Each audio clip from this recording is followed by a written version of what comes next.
May doon sa part na yon. Dahan-dahan lang muna yung ano, dahil habulin mo yung octave eh.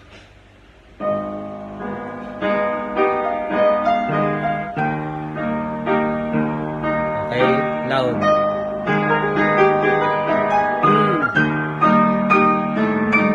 Slowly, slowly. Again. Dahan-dahan lang yung part na yun kasi mahirapan ka sa octave niyan. Mahirap habulin mo yung octave niyan, magkakamali ng dapat. Okay, lalakasan mo dyan.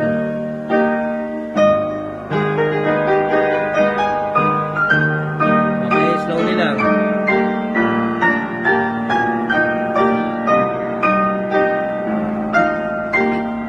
Okay.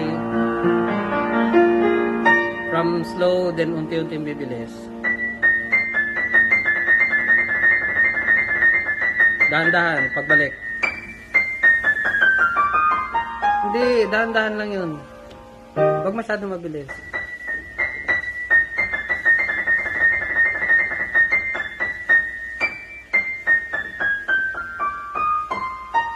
Yun.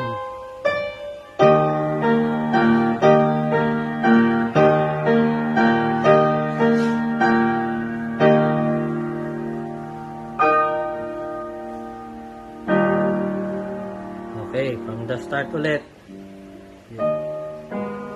Hindi, yung ano, dalawa uli sila.